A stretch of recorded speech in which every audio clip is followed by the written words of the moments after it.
شباب بطير وانا لسه في مكاني، حياتي اتحولت تاني يا ولاد دي. شفتوا مفيش مواعيد اظبط من كده والله. بص التزام، خميس في كل خميس اهو. اهلا بيك في الخميس بتاع دوما يا عم. يعني بص نور دوما الخميس كل خميس. شوف الخميس اللي فات وخميس النهارده.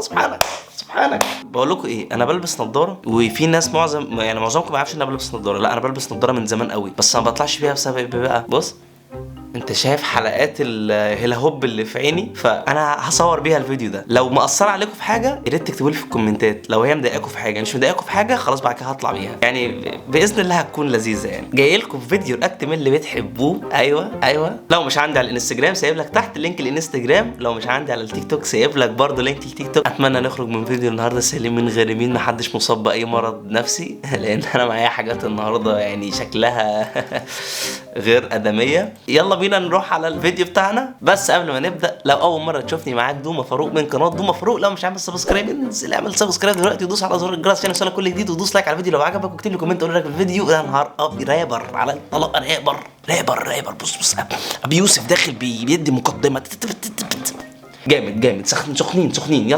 يلا واحنا في سخنيتنا كده نخش على الفيديو بتاعنا. ليتس جو.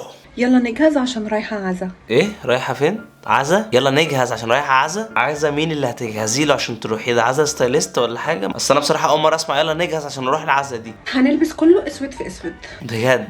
كان عندي اقتراح، ايه رايك لو لبستي مثلا بنطلون بوي فريند على حاجة من فوق مثلا كشمير؟ هتبقى حلوة. طب استني عندي بقى حتة. استني بتهزري معانا ولا ايه؟ هلبس السكيرت دي، هي قطيفة وقصيرة يا روحي هتبقى موت. السكيرت القطيفة دي هتبقى تحفة بجد. وايه كمان؟ هلبس فوقيها التيشيرت ده، بس انا بحب البسه بالمقلوب كده. لا هي مجنون تبقى الكلمه مكتوبه من قدام وتلبسيه من ورا زي المجانين. البسيه من قدام كده، خشي قولي ما نجيش فيها حاجه وحشه، يا رب اخر الاحزان بحبه الله يرحمه. مش معاكي في دي بصراحه يعني. مش حابة البس هاينك. لا ما تلبسيش هاينك بقى يعني بعد اللي احنا اتفقنا. يعني احنا بعد ما قعدنا نتفق على الطقم ده كله في الاخر تغيري تقولي عايز البس هاينك ايه اللي تلبسيه ده؟ وبعدين انت مش لسه واكله؟ ده شكل الاوتفيت يا جماعة قبل ما البس بقى باقي الحاجات والبوت والكلام ده، ولا البس الكوت الطويل. معلش بس هو حضرتك رايحه يعني عزا وفاه المرحوم ولا حضرتك رايحه حنه المرحوم؟ هو انت مالك مهتمه قوي كده ليه؟ هو انت كنت متجوزاه في السر ومراته مش عارفه؟ في حاجه غلط حضرتك او ايه ده؟ انت عامله كده ليه وانت رايحه تعزي في الناس؟ يعني مش فاهم، انت داخله شمتانه ولا ايه؟ انا مش فاهم بصراحه حضرتك يعني في ايه في دماغك عايزه توصلي له؟ مش فاهم. ده ايه الجمال ده؟ انت جامده جدا بالطقم ده بصراحه، ما تروحيش بعزا بصراحه. حاسه ده اشيك، كله اسود في اسود، بس الغريب انه اسود درجات، يعني كل اسود بدرجه. الله يرحمه كنت بحبه بس مات، هنعمل ايه؟ ده انا حتى رايحه له كل اسود بدرجه. يا حبيبي الف رحمه ونور عليك. زعلانه قوي والله على وفاته، زعلانه قوي. الله يرحمه. واخترت الطرحه دي. هنحط ميك اب نو ميك اب. يعني ايه هتفي مثلا على الحواجب عشان تلزقيها جنب بعض ولا الشام؟ يعني ايه ميك اب نو ميك اب؟ مش فاهم يعني ايه، فهمينا طيب.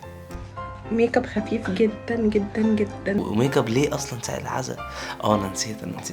نسيت ان المرحوم كان بيحب الزبادي جدا. اللي توفى ده بابا صاحبتي وكان غالي عليا جدا. ما هو باين.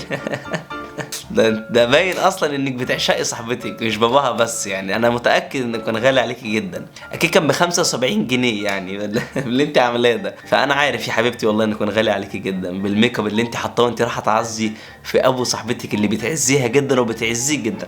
انا عارف يا حبيبتي والله. انا طبعا هعيط كتير هناك. انت بتزغرطي هنا وتعيطي هناك؟ مقسمه يعني عاملاها جدول؟ انا هضحك هنا وهعيط هناك. هتعيطي ايه ده؟ حرام عليك الميك اب يبوظ. انت ايه اتجننتي؟ بعد الميك اب ده كنت قاعده هناك. وقليل من الجولري.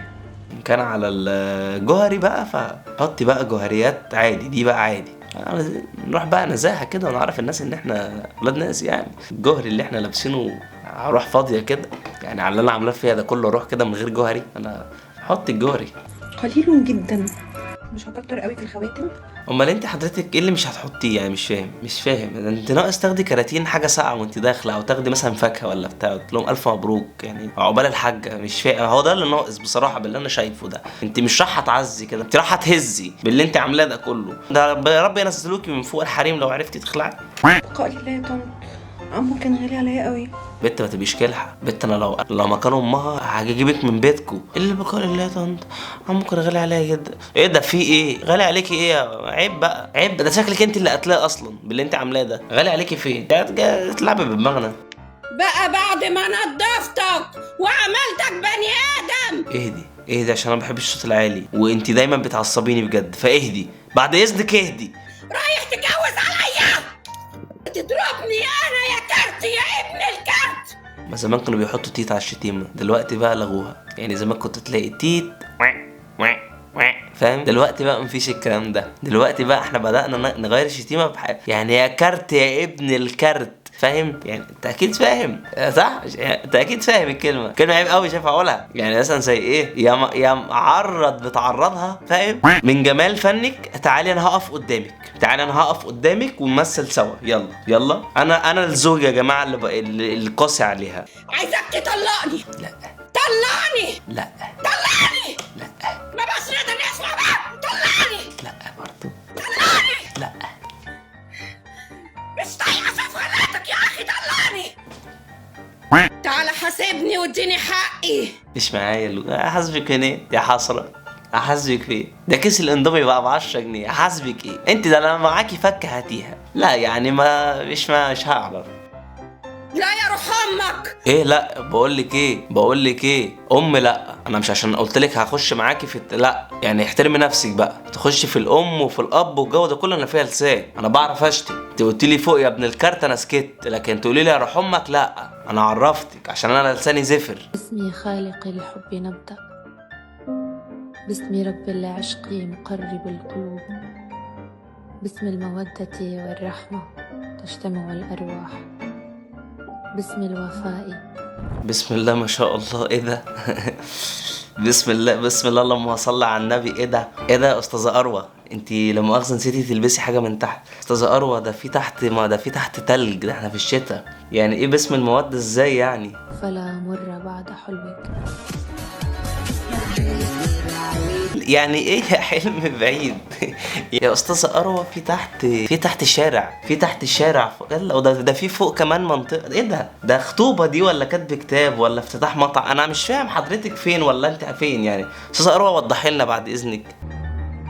ايه استاذ اروى نهار اسود عليا وعلى سنين السوداء. ما ينفعش الانباره هنا يا استاذ اروى اللي انت لابساه ده خالص. يعني الانباره في الحاله دي كده هن ايه ده مش هيبقى اي حاجه من اللي انت عايزه توصلي لها، هيبقى وضع تاني خالص.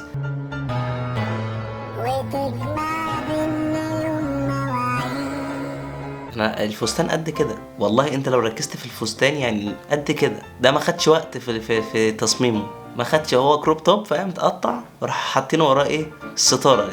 هو اللي دي ستاره. عندنا ستاره ذهبي زيها بره في الصالون بس. لكن الفستان والله قد كده يتزلط في ثواني ما شاء الله.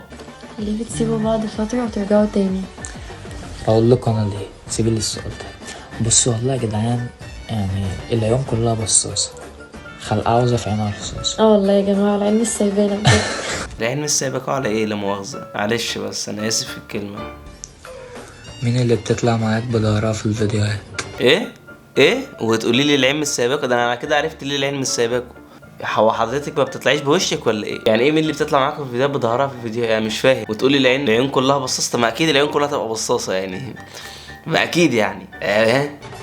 يا جدعان انا طلعتها لكم عشان ما تفضلوش تقولي دي مش عارف مين، دي مش عارف. يعني ايه؟ ازاي حضرتك؟ انا والله العظيم ما اعرفهم واول مره اشوفهم. بس يعني ايه طلعتها لكم المره دي بوشها؟ هو انت كنت بتطلعها من ظهرها ازاي يعني ايه؟ عايز افهم. عايز حد يقنعني. يعني اقنعني ازاي؟ لا أنا يا جماعة مفيش غيري يعني. مفيش غيرها يا جدعان، واحنا ربنا يخلينا لبعض وادعوا لنا. مفيش غيرها عشان لما اطلعها بعد كده بظهرها ما تقعدوش تقولوا لي مين دي. ربنا ما يقطعها عادي. كل مره هطلعها من ظهرها ما تقوليش بقى مين دي كل مره. هو مفيش غيرها وادعوا لنا وربنا يخلينا لبعض. يعني احنا هو بيدعي لنفسه ربنا يخلينا لبعض بس ادعوا لنا. انتوا في سنه كام يا ابني ولا انتوا ايه ده؟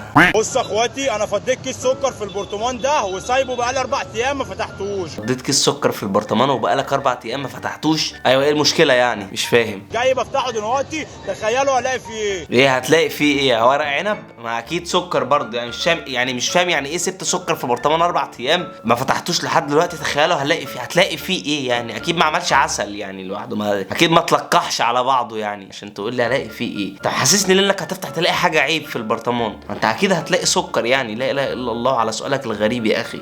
تخيلوا كده معايا. ايه يا ترى ايه؟ ما تقول لنا لقيت ايه في برطمان السكر اللي بقالك 4 ايام حاطط فيه سكر؟ بفتح برطمان السكر الاقي جوه منه ايه؟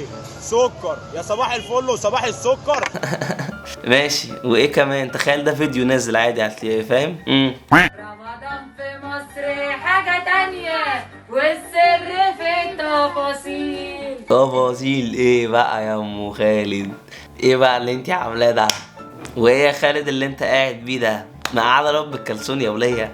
ده ابرد، انا خايف عليه يعني يا ام خالد عشان ما تاخديش على صدرك اي حاجه. انا طالع بكل بساطه يعني افهم بس حضرتك عامله ايه في الارض، ويا رب ما يكونش اللي في دماغي، يا رب ما يكونش اللي في دماغي. كملي. رمضان في مصر غير الدنيا. خلاص احنا هنقعد نسمع في الكورال ده بقى ساعه يعني؟ خلاص يا ام خالد فهمينا بقى، دي عزومه ولا دي ايه؟ تفتحوا هتعمل ايه؟ ده الشاي هتفتحوا تحط اي حاجه على بقك.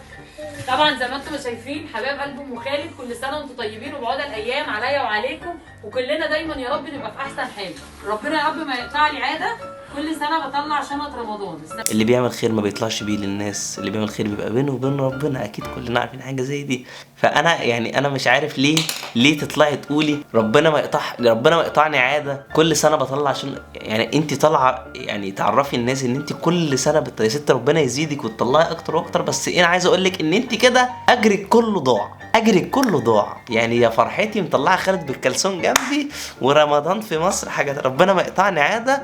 انا كل سنه بطلع شنط رمضان. يا صلاه النبي اجرك بتاع رمضان، اجر الحاجه اللي انت طلعتيها بتاعت رمضان كلها روح. ايه رايك بقى؟ عشان حضرتك خلاص ضيعتي الثواب بتاع شنط رمضان. ممكن بكل بساطه ما عنديش اي مشكله في انك تطلعي في اي فيديو او في اي حاجه تقولي يا جماعه ما تنسوش الزكاه بتاعت رمضان، واننا نطلع للمحتاجين ونطلع للناس الغلابه زي ما ربنا امرنا بده، ونعرف الناس بكل بساطه. يا جماعه انا مش شيخ بس بجد يعني اتحرق دمي. السنه دي مطلعه 50 كيس زي ما انتم شايفين كده. 50 كيس يا جماعه انا دلوقتي مطلعه 50 كيس، كل شنطه فيها يلا هتاخد الشنطه ده انا مروقه على امك، تاخد شاي وسكر ورز وزيت، ده هديك الشنطه في دماغك، ده يلا هتاخدها بص منغنغاك كده سيدي لله. رز ومكرونه وملح وصلصه وسمنه وشاي وبلح ولوبيا وسكر طبعا وزيت. غريبه ما حطيتيش اندومي؟ والله يا ام خالد لا، دي شنط ايه دي مش شنط رمضان، دي شنط خير زمان كده. لا والله ما ينفع. وفين بقى التمر والصوبيا وبتاع؟ ايه ده؟ لا بقى يا ام خالد، ده انت شنطك بصراحه عره قوي يعني. ايه ده؟ لا زيت وسكر. فين الحاجات بتاعت رمضان اللي فيها الفرحه؟ ناقص حاجه تاني كده وشاي اهو. وشاي اهو. اعمل لامك ايه تاني؟ جايبه لك شاي اهو يعني لحد المزاج حطاه. ارزع لك صباع عجوه في النص عشان تعمل دماغ كمان يا عم. جايبه لك شاي. ادي يا خالد ادي يا خالد ادي. ايوه ايه كمان؟ بص الاكياس اللي انا جايباها. حتى الاكياس انت يا في ايه يا ام خالد يعني؟ في ايه؟ انت هتديهم الحاجه ولا هتطفحيهم الحاجه؟ لحد الاكياس هتقول لنا جايباها منين ولا ازاي؟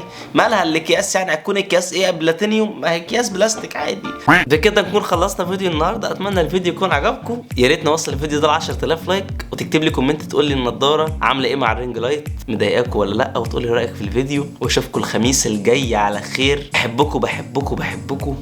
السلام عليكم.